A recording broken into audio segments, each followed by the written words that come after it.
In this video, we're going to talk about the real zeros of a polynomial function. So in order to calculate the real zeros of a polynomial function, we have to actually look at a couple theorems first. The first being the remainder theorem. And what this says is if I have a polynomial of f of x and I divide that by some root x minus c, where c is the root and x is the input because it's f of x, then the remainder r is the same thing as if I plugged in that root into the function. That's going to actually give me the remainder r. So really, the remainder theorem is really nice because if I know what c is, I'm just going to plug in c into my function in order to get the remainder of dividing by that root. So let's actually take a look at an example to see how this works. So if f of x is this function here, x cubed minus 4x squared minus 5, I want to see what the remainder is going to be if I use x plus 2 to divide into that function. So I first need to figure out what c is going to be in this case. So I see that I have x plus 2 here, but the definition up here says x minus c. So c in actuality is negative 2 because I have to subtract the value. So subtracting a negative 2 gives me my positive 2 right here. So all I'm going to do is find what f of negative 2 is going to be. So I'm going to fast forward through that to get to my solution here. So it turns out that the remainder, when I divide my original function by x plus 2, is going to be negative 29. So adding on to the remainder theorem, we have something called the factor theorem, and you can approach it in two different ways. So if I know the root is c, so when f of c, like what we just did with the remainder theorem, if I plug that in and get 0, then that means that there's no remainder, and that c is actually a factor of that polynomial. So the other way around, when x minus c is a factor, then when I plug in that c value, it should return 0 or no remainder. So let's actually take a look at an example. So I want to know if x minus 1 is a factor of this function here. So what I'm going to do is I'm going to plug in my c value, and we know that we have to negate the sign so that c is going to be positive 1. I'm going to see if it works, and I'm going to plug in 1 for wherever I see x. And I'm going to solve that out and see what I get. So when I work that all out, I actually get 0 for when I plug in 1 into this function. So that means, yes, x minus 1 is a factor of our original polynomial function. Something else to know is that a polynomial cannot have more real zeros than its degree. So if I look at this chart, it's kind of self-explanatory, but let's just check it out.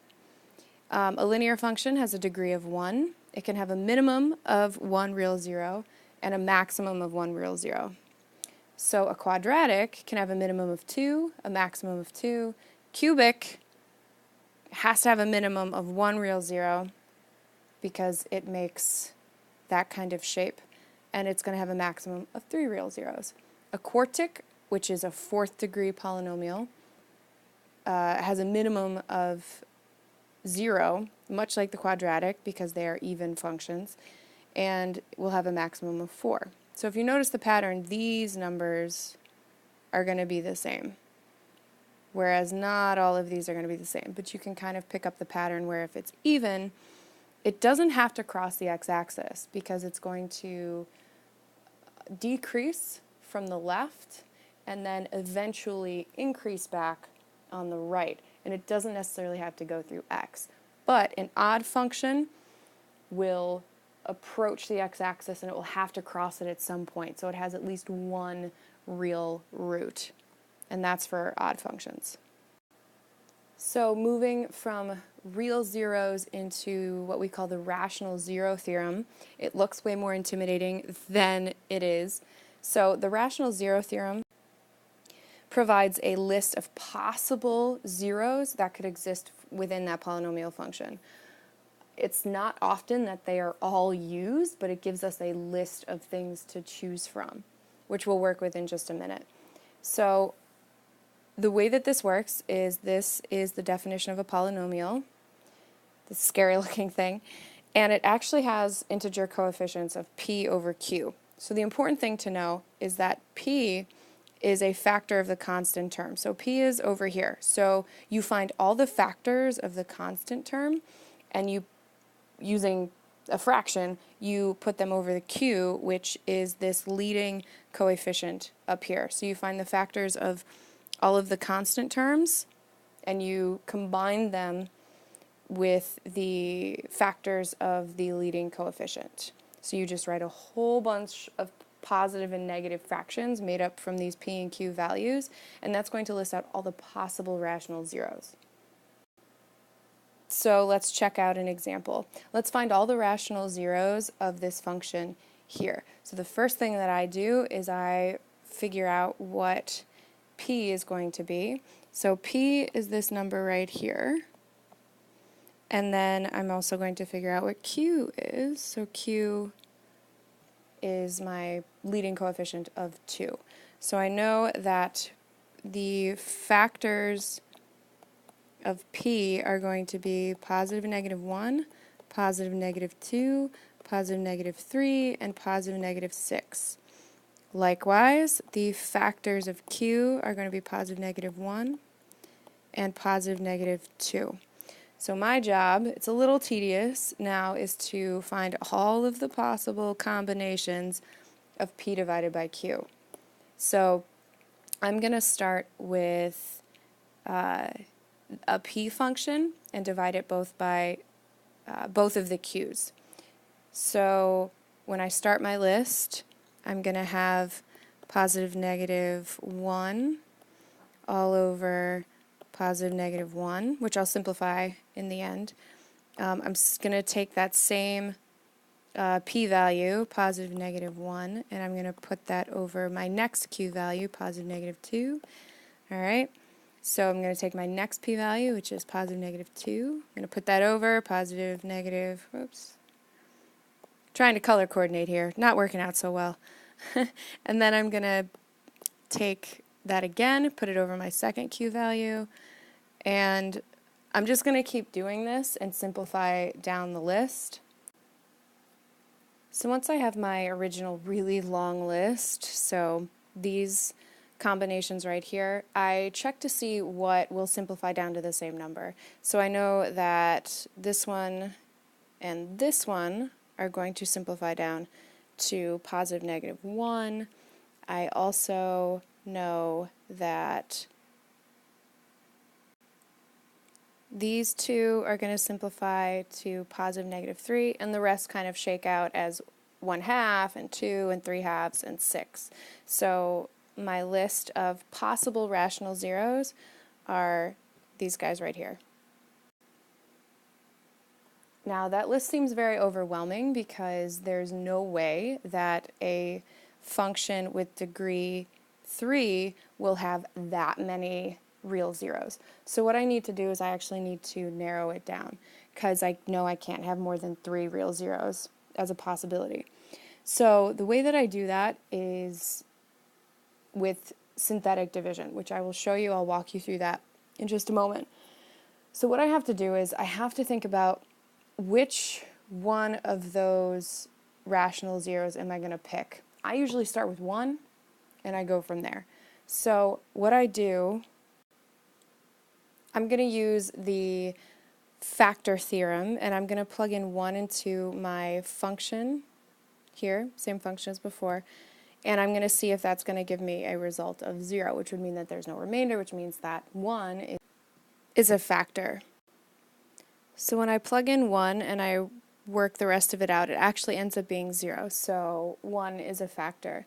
Now I'm going to synthetically divide the root into it. So if 1 is a root, so c equals 1, then that means x minus c is x minus 1, and I'm going to use this to divide into my function. So synthetic division is essentially long division, but it has multiple parts that are being divided into other multiple parts. So what I do is I'm going to divide this x minus 1 into the function I have here. So I need to look at this first part, x, and this 2x cubed. So what do I need to multiply x by to result in 2x cubed? To me, that's a 2x squared. So I'm going to subtract whatever the result is from multiplying 2x squared times x minus 1. So that is 2x cubed. Now you notice that this is going to cancel. That's why I pick whatever is going to multiply by x to go into 2x cubed, because we always want these two things to cancel. So negative 1 times 2x squared is negative 2x squared. And notice that this is being subtracted. So I'm going to turn that into a positive and this into a positive. And the result is that this cancels like it's supposed to, and I have 11 plus 2, that's 13x squared, and like when you divide, you bring down your other terms. And you repeat the same process. So this time I'm going to look for what will multiply by x to give me 13x squared. So that's going to give me 13x. I'm going to subtract my 13x squared here, which will cancel nicely when I carry that out. And 13x times this negative 1 is negative 13x. So I'm going to do what I did before. I'm going to turn that into a positive, this into a negative, and this into a positive. And negative 7x plus 13x, after that cancels, of course, is going to give me 6x minus 6. So what I do now, it's the same process. What's going to multiply by x to give me 6x? That's 6. So we subtract our 6x, and negative 1 times 6 is negative 6. It becomes a positive, and look at that. We have no remainder. So for sure, x minus 1 is a factor of our original function. So what I do with the quotient from the last slide is I'm going to factor this further to find the other two roots that are going to give me the other two real zeros other than 1. So if I do that,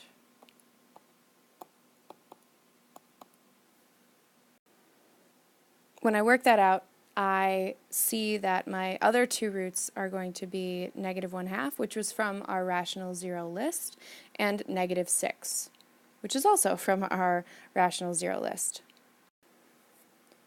And this is a zoomed in look at the graph of our function that we just worked with. And if you notice, our first root that we picked was positive 1, which is true right here. Our next zero or root is going to be at negative 1/2, which is right there, and then also negative 6. So using synthetic division, I algebraically prove that these are my three real zeros. And that's going to do it for this video. Thanks for watching.